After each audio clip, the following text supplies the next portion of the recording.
గోడ మీద బల్లి, ఇది కూడా చందమామ కథే. ఈ సృష్టికి మొట్టమొదట ఆదిశక్తిని పుట్టించాడంట భగవంతుడు.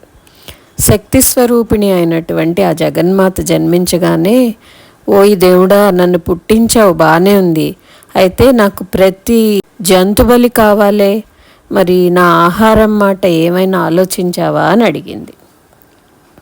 అప్పుడు భగవంతుడు అన్నాడు, దేవి, దీనికేమున్నది, ప్రపంచంలో లక్షలాది జంతువులు ఉన్నాయి కదా, అయితే ఏ జంతువు రక్తం ప్రశస్తమైనదో, ఏది నీకు బాగా రుచిస్తుందో తెలియాల్సింది.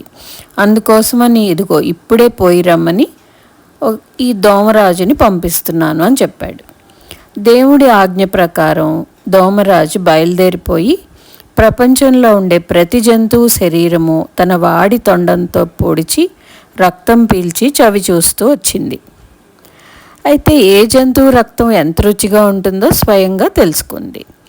దోమరాజు ప్రపంచమంతా చుట్టి తన పని ముగించుకుని తిరిగి వస్తూ ఉండగా దారిలో ఒక చెట్టు మీద బల్లిబావు గారు కనిపించి పలకరించారు. ఓహో, దోమరాజు గారు, ఇవాళ ఎంత సుదినం, ఎక్కడి నుండి రాక, రండి, ఇలా వచ్చి చెట్టు నీడని కాస్త విశ్రాంతి తీసుకోండి అంటూ ఎంతో ఆప్యాయంగా ఆహ్వానించింది.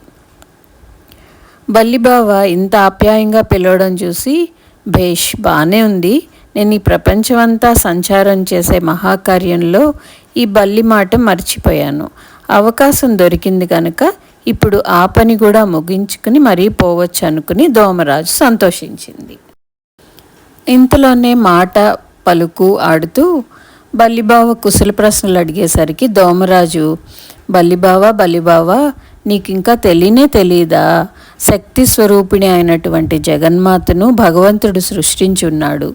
ఆ దేవికి ఆహారముగా ఏ జంతువు రక్తం తగినదిగా ఉంటుందో పరీక్షించి రమ్మని నన్ను దూతగా పంపించారు. ఆ పని ఇప్పుడు ప్రపంచమంతా పర్యటనం చేసి ప్రతి జంతువు యొక్క రక్తము చవిచూసి నా అభిప్రాయం తెలపడానికి తీరుగా భగవంతుని వద్దకు పోతున్నాను అని చెప్పింది.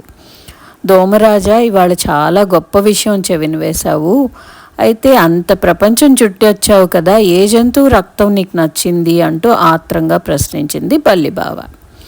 ఇన్ని జంతువులను చూస్తూ వచ్చాను కదా బావా, మనిషి రక్తం అంత రుచి మరి ఏ జంతు రక్తానికి లేదు సుమా, ఈ సంగతే నేను ఇప్పుడే వెళ్ళి దేవికి నివేదించుకుందాం అనుకుంటున్నానని చెప్పింది దోమ. ఆ మాట విని తన ప్రసక్తి లేదు గనక తన జాతికి గండం తప్పింది కదా అని బల్లిబావ మనసులో సంతోషించింది. పైగా ప్రపంచంలోని లక్షలాది జంతువుల రక్తం ఆరగించి వచ్చిన ఈ దోమరాజు రక్తం ఎంత రుచికరంగా ఉంటుందో చూడాలని కుతూహలం కూడా పుట్టింది. బడలిక వల్ల దోమరాజు కాస్తంత కన్ను మూయడం కనిపెట్టిన బల్లిబావ వెనకపాటునే వెళ్ళి ఏమైతే అదైందని చెప్పి దాన్ని గుటుక్కున మింగేసింది. ఇంకేముంది, ప్రపంచమంతా చుట్టి వచ్చిన అంతటి దోమరాజు బల్లిబావకు బలి అయిపోయాడనమాట. ఏదో జిహ్వ చాపల్యం వల్ల బల్లిబావ ఇలా చేసిందే కానీ దోమరాజును మింగినప్పటి నుంచి దానికి కడుపులో గాబరా పుట్టుకొచ్చింది.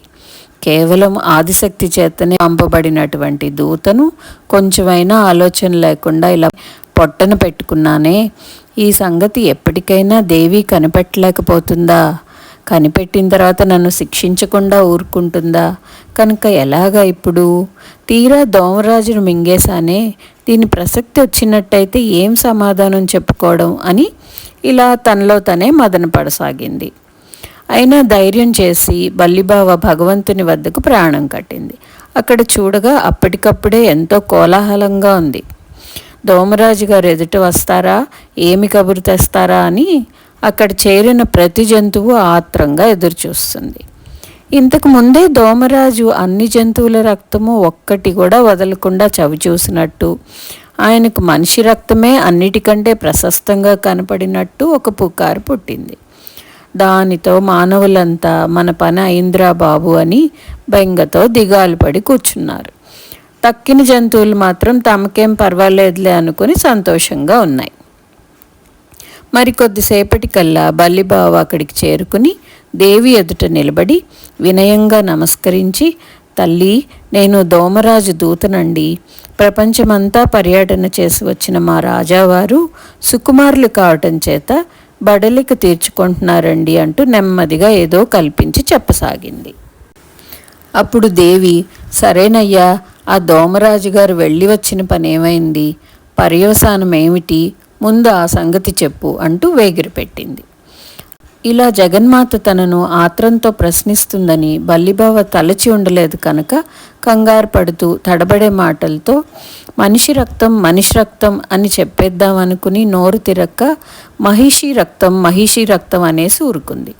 మందహాసంతో దేవి, సరే, దోమరాజు పంపిన కబురు చాలా బాగా ఉంది. ఇంతటితో నాకు చేసే జాతరలలోనూ పూజల్లోనూ మహిషాలనే బలి ఇస్తూ ఉండండి అంటూ ఆజ్ఞ ఇచ్చి అంతర్ధానం అయిపోయింది. అప్పుడు మానవజాతికి గండం తప్పిందిరా దేవుడా అని ముఖాలు కలకల్లాడజొచ్చినాయి. వారికి కలిగిన సంతోషం ఇంతింత కాదు. మానవులంతా చేరి వెంటనే అడవిలోకి వెళ్ళి బల్లి నివసించే చెట్టు వద్దకు వెళ్ళి, ఓయి బలిబావా, నీవు మా జాతికి చేసిన మహోపకారం మరువరానిది. ప్రాణభిక్ష పెట్టిన మహానుభావుడు కాన నిన్ను ఎల్లప్పుడూ గౌరవించవలసిన విధి మాకున్నది. అందుకుగాను మేము ఒక కోరిక కోరుతున్నాం. దానిని తప్పక మన్నించాలి. అది ఏమిటి అంటే, నీవు ఇలా అరణ్యాల్లో చెట్ల మీద గట్ల మీద కాలక్షేపం చేయడం పనికిరాదు. మేము కట్టుకుని ఉండే గృహాల్లో మాతో పాటే ఉండి మాకు మీ నిత్య దర్శనం ఇప్పిస్తూ ఉండాలి. ఇదే మా అభిలాష అని విన్నవించారు.